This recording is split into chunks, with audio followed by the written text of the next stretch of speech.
Passons à présent à des notions qui sont nécessaires pour comprendre ce que c'est que cette interdiction de cuisson. Écoutez bien, parce que ça, c'est des principes importants de halakha. Tout d'abord, ce qu'on appelle l'ustensile de chaleur, qu'on appelle de clérichon, de premier degré, ou de premier ustensile, de premier niveau. Un ustensile, écoutez bien, un ustensile qui était déposé sur une source de chaleur est considéré comme une chaleur de premier degré. Par exemple, le fait d'introduire un aliment cru dans un ustensile qui est encore bouillant représente une interdiction de la Torah si l'aliment a cuit, ou alors s'il y a même le feu sur le feu. Vous comprenez? Donc tout ça, c'est de clérichon. De plus, tant que l'ustensile se trouve sur la source même de la chaleur, soit sur le feu, sur le gaz, ou avec des résistances, comme par exemple les koum-koum, etc., tout ça, ça a le statut de clérichon. Il est évidemment défendu, strictement défendu, d'y insérer un aliment quelconque, même si celui-ci est parfaitement cuit, car cette action peut être assimilée à une véritable cuisson. Ceci s'appliquera aussi si l'ustensile a été retiré du feu dans l'intention de le remettre. Toutefois, si on n'a pas l'intention de remettre l'ustensile après l'avoir retiré du feu, il sera permis d'y mettre du sel, une fois retiré du feu.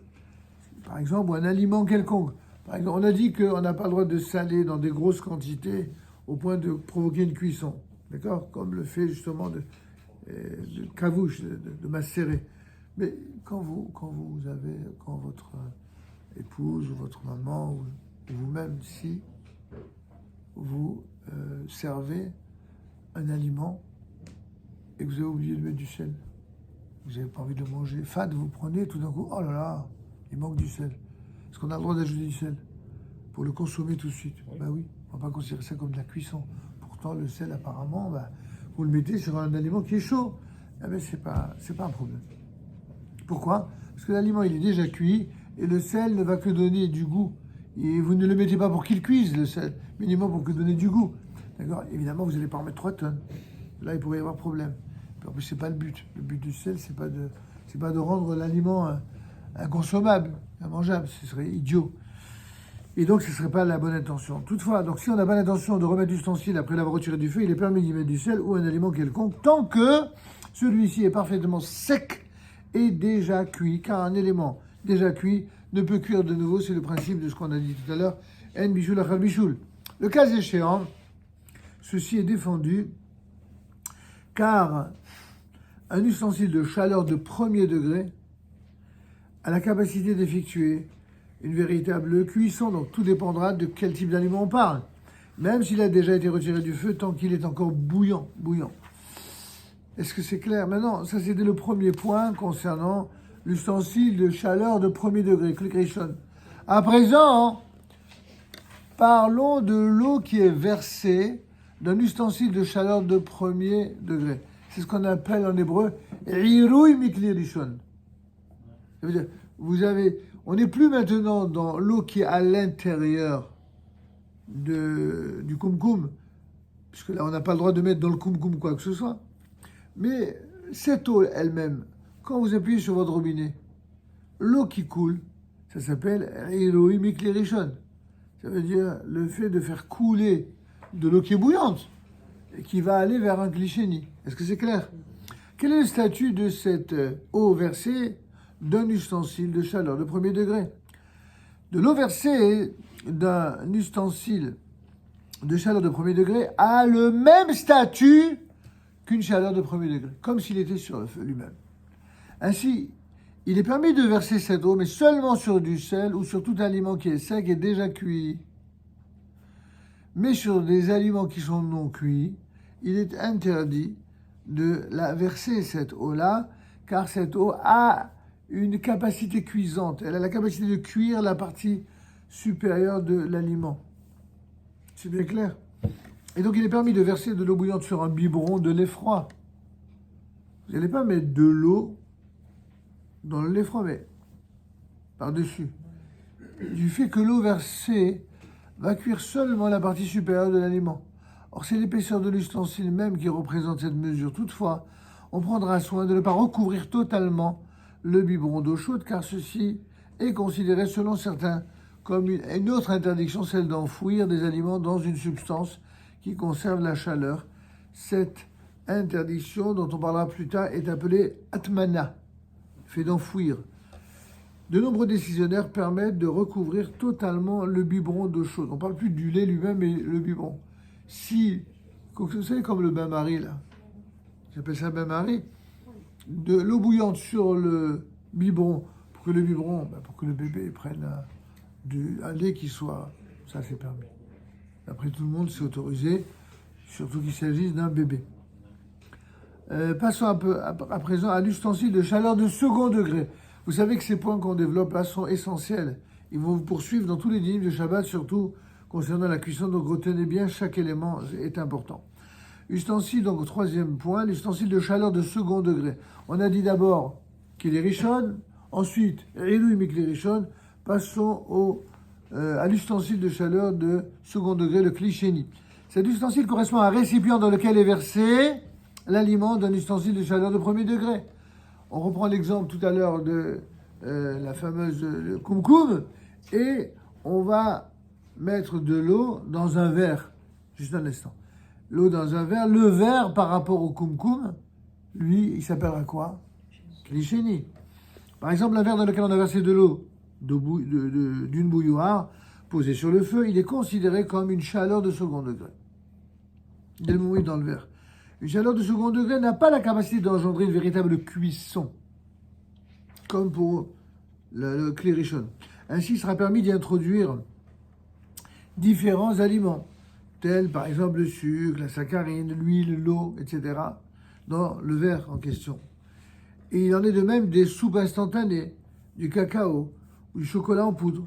Certains ont la choumra de faire comme nous faisons, on met d'abord l'eau et après la poudre, puisqu'il n'y aura pas d'effet cuisant. Ce ne sera pas un ilouï mikli rishon, mais ce sera bien directement l'eau d'abord et ensuite, une fois que l'eau est dans le kli-sheni, alors on met le composant comme par exemple le chocolat en poudre, le café ou le thé instantané, car ces aliments ont déjà cuit lors de leur production, ainsi que certaines épices. Cette permission s'applique également aux liquides qui étaient déjà cuits, mais qui ont totalement refroidi. Mais l'eau, elle est permise, même si elle n'a pas cuite auparavant.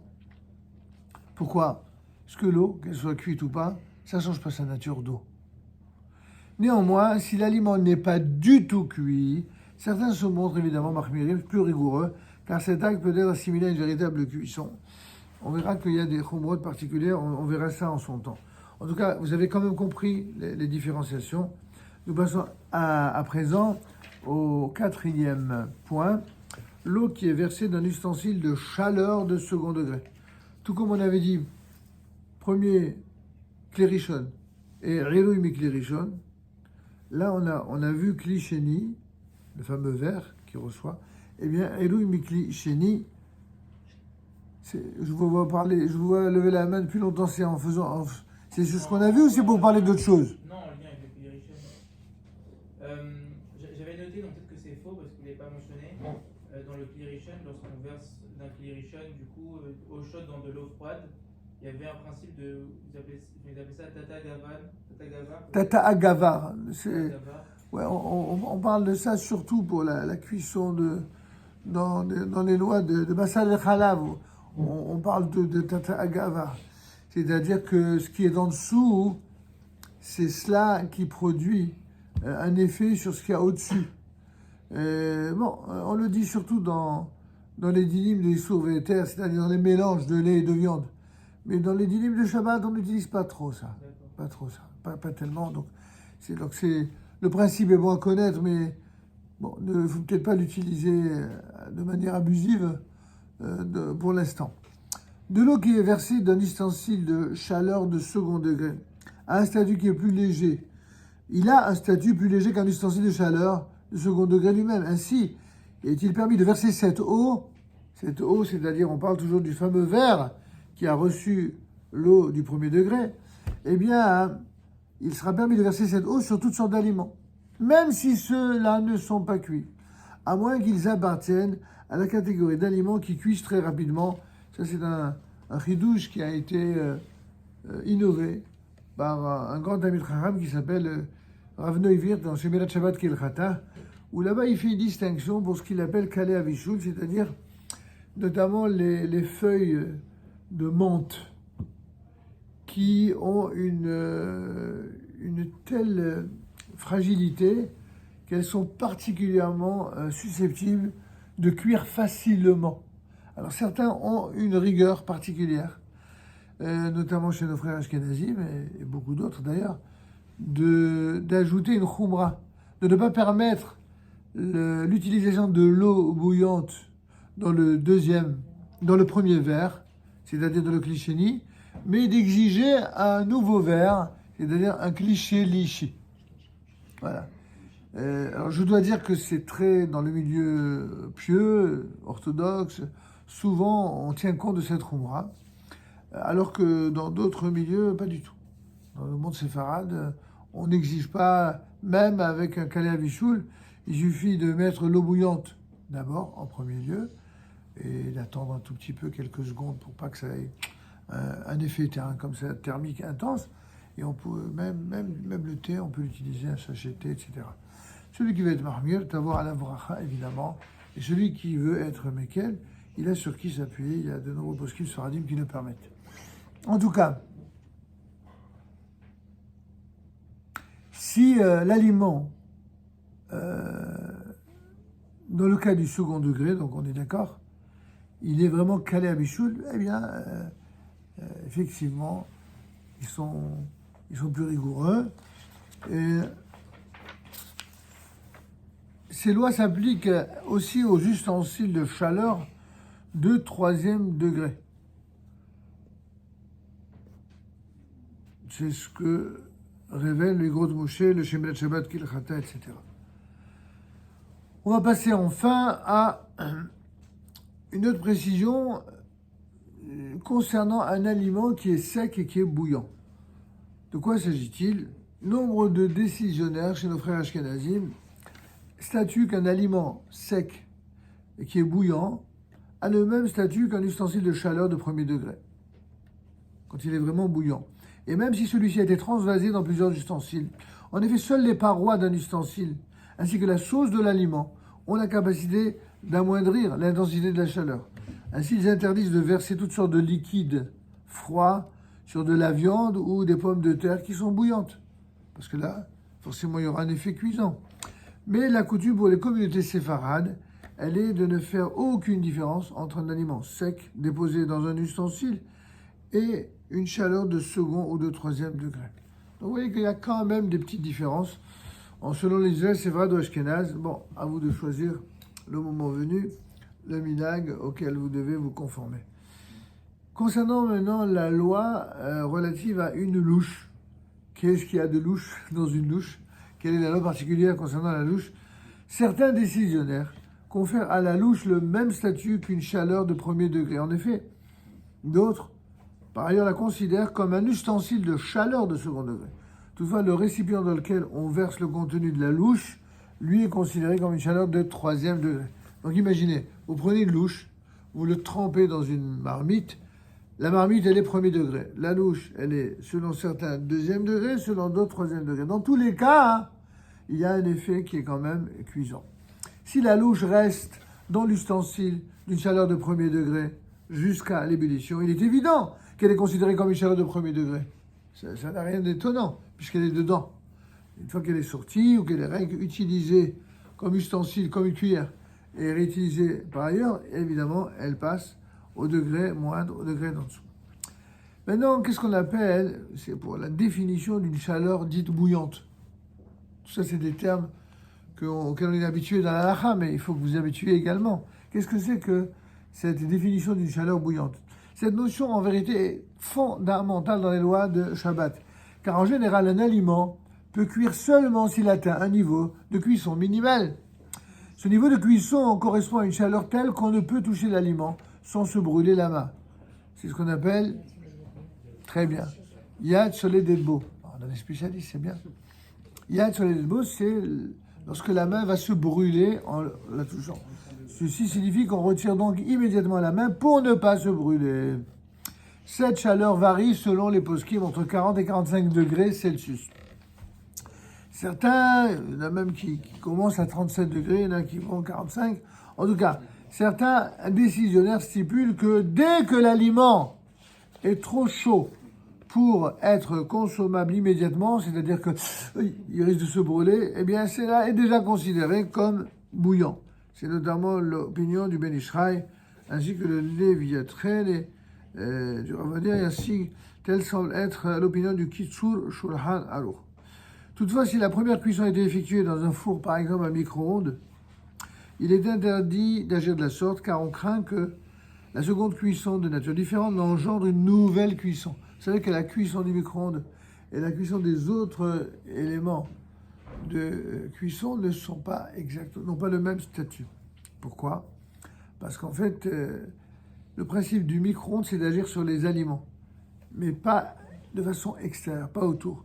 Et donc ça peut générer un statut différent. C'est une parenthèse que le Rav fait remarquer ici.